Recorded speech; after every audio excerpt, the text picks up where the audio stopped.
Good morning. I have no idea if you can see me. I'm doing something probably a bit daft this morning. I'm scouting even locations for a possible one-to-one. So I have picked a location off Google Maps. I can't see anything on Google Maps, apart from the fact there's a beach here, which you can probably hear the sea crashing in the background. I've had a good look on Google, and I can't find any, to me, specific landscape or seascape images. I think I found one, maybe two. So that leads me to believe one of two things. Either this is an amazing undiscovered location and I'm going to have a whale of a time, or B, there's absolutely nothing here that's photographically interesting. We'll see. Now, on the beach there are some World War II, or the remnants of World War II defences. So I'm hoping that they're actually in the sea to make an interesting composition. It is a high tide. High tide was about half an hour ago. It doesn't quite coincide with sunrise. I have no idea how high a high tide is, if that kind of makes any sense. I think it was a 5.6 metre tide, but I don't know how far up the shore that comes. So it's going to be an interesting one. It's either going to bomb like you've never known, or we're going to find something interesting. There's not going to be a sunrise. There is thick, heavy cloud. It's slightly breezy, but it's not raining. So there is a plus side. So I am going to be sensible and get my welly gogs on, because I think I could end up getting wet feet. Now, if this location turns out to be a bust, then it's been a bit of a waste of a morning, really. I'm thinking long exposure. Excuse me while I try and undo my boots. Long exposures, minimal. I've seen there's kind of some wooden slats or wooden poles down there, and I can see lots of, I'm not sure if they're rocks or if they're actually these World War II defence remnants that are sort of stretched out along the beach. So yes, it could be an interesting morning. I could be discovering an amazing location that no one's ever been to before. I can hope. I'm going to struggle talking down here. It is still very dark. The cloud cover isn't getting any higher. It's very breezy.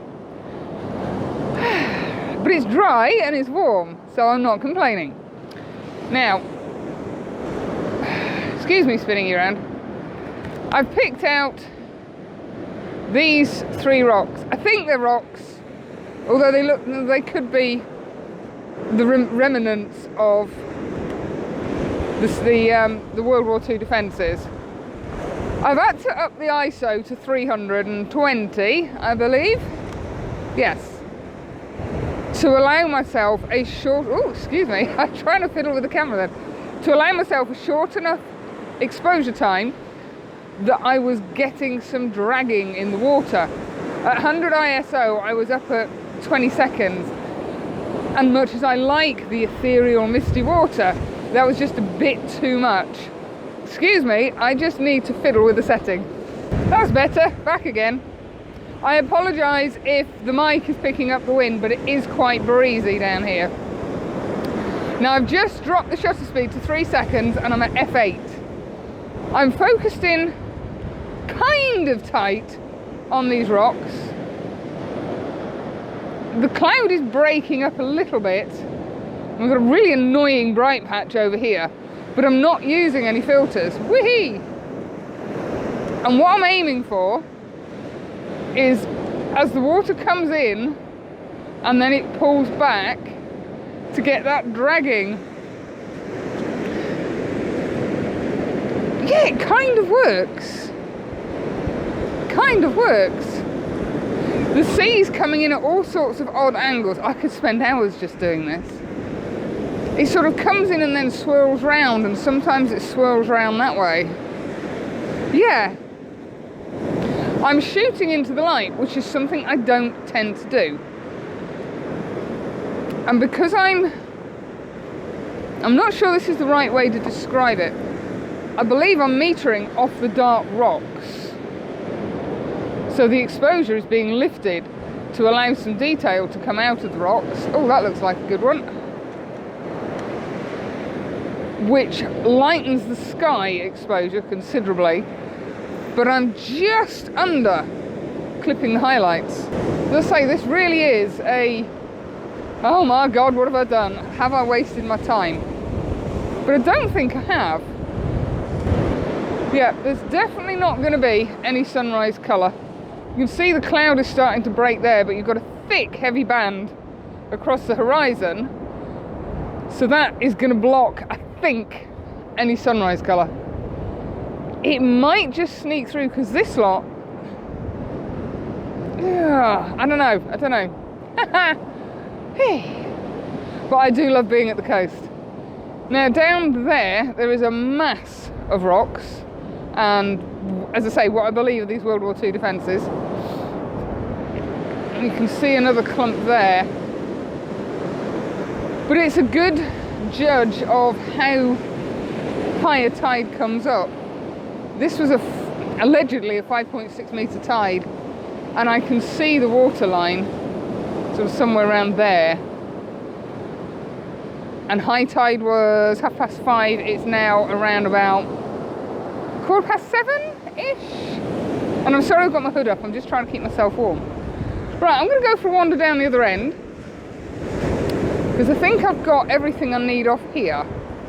Although the waves keep coming in and I keep thinking, oh, that's a good one. As I say, I'm on ISO 320, which shouldn't introduce too much noise, but there are programs in Photoshop that will help reduce the noise. I think ideally, to get more of the dragging effect, I need a shorter shutter speed. So we'll just drop that down onto 2 seconds. Wait for a wave to come in that is going to swoop around those rocks like that one. Hit the shutter button. Nearly, very, very nearly. I just needed it to come up slightly closer, and it's a case of waiting for that 7th or 10th wave.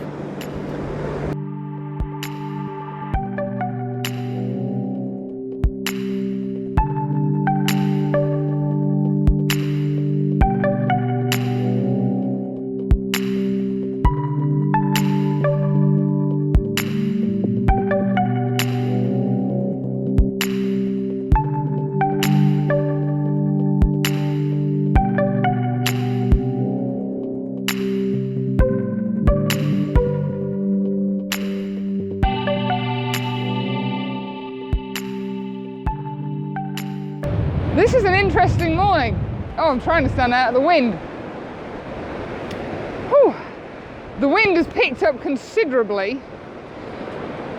We got a little bit of glow in the sky, which was reflected in the sand and the water, which looked lovely.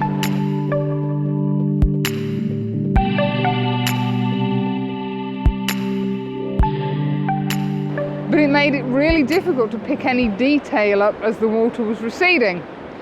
Now along here, let's see if I can spin you around a second, there is a complete row of rocks. I say it's a bit windy, all of which were in the water about 10 minutes ago.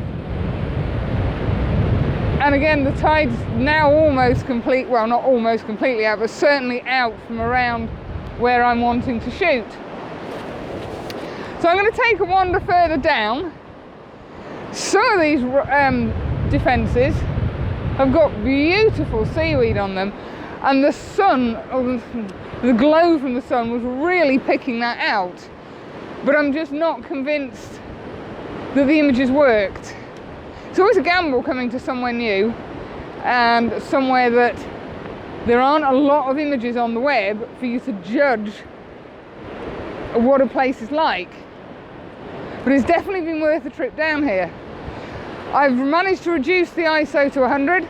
I had to turn the aperture up to f18, and I ended up dropping in a 0.6 soft ground pulled all the way down. I needed to extend the shutter speed slightly, but still wanted to retain a little bit of motion. without the filter on, I was getting, oh, I don't know, a quarter of a second, half a second, and it just wasn't working at all. Whereas with waterfalls, half a second works perfectly.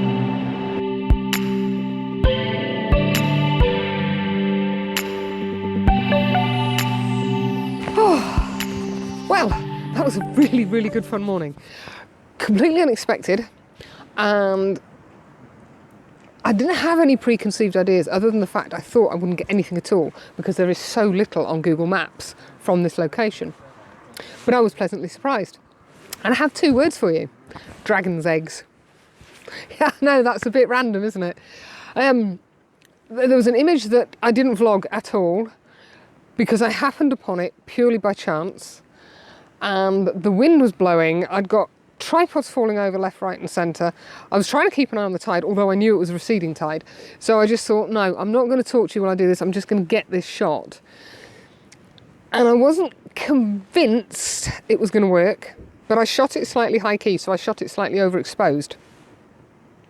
I was shooting in one direction, down the other end of the beach, trying to get a particularly minimal sea and skyscape that I am going to put a filter on when I get home, a colour filter.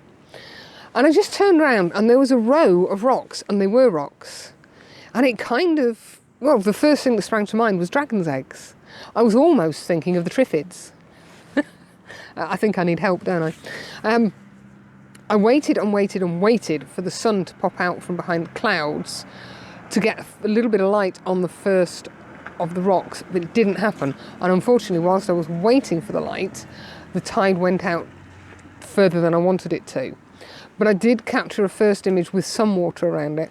I visualised in my mind how I want it to look. As soon as I saw it, I thought, I know exactly what that is going to look like. So I shot it in preparation for the post-processing.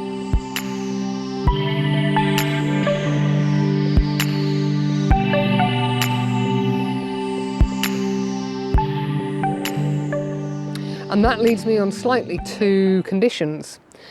You'll very often hear me mumping about conditions. Oh, it's not what I want, there's not enough cloud, there's not enough colour. Doing this minimal mono and long exposure project has given me a lot more confidence that I don't need a specific set of conditions to get the images I'm after. Yes, in an ideal world, I'd love to go out and have bright blue skies, lovely white fluffy clouds, glorious sunrise colour or sunset colour. It would be fabulous. But now I don't worry about that. I try and pre-visualise what I want from an image, what I want from a location. And I will have in my mind 2 sets of possibilities. I will have in one side of my brain no colour, dull, overcast, gloomy. And on the other side I will have utopia, bright colours, yellows, reds, pinks, oranges, all lighting up the sky. And I'll work with both of them. So I don't now get frustrated that I haven't got the right conditions for the image I want. This morning, the images I've got were in the conditions I wanted. I wanted overcast, I wanted soft light, I didn't particularly want any colour, didn't particularly need any clouds, or I wanted blanket cloud. Had I got the opposite to that, I'd have been equally as happy because I would have just changed my mindset. So before you go out, if you can, pre-visualise what you're wanting to achieve from that trip out. But don't get hung up on it. If conditions change or something isn't as you expected it to be, don't worry about it. Recalibrate your brain and look at things slightly differently. You will be surprised. Enough waffle from me. I'm going to go. It's 11 o'clock in the morning. I haven't had breakfast yet. I'm beginning starving hungry. But I do need to mention Stephen Montague because it's his viewer's image that I'm about to show you. It's from a location that I went to this time last year, the Kelpies. And I saw the image that Stephen's taken and I thought, oh, I'm going to take that. Yeah, and I completely forgot. So thank you very much for sending it in, Stephen. I love the point of view. It's wonderful. Really gives an impression of height. It's lovely, well exposed, because you've got some quite bright sky in the background, so you've actually exposed the Kelpie itself really nicely, and I think it could probably work as quite a good high contrast mono maybe. So yes, thank you very much, Stephen, and I hope everybody likes it as well.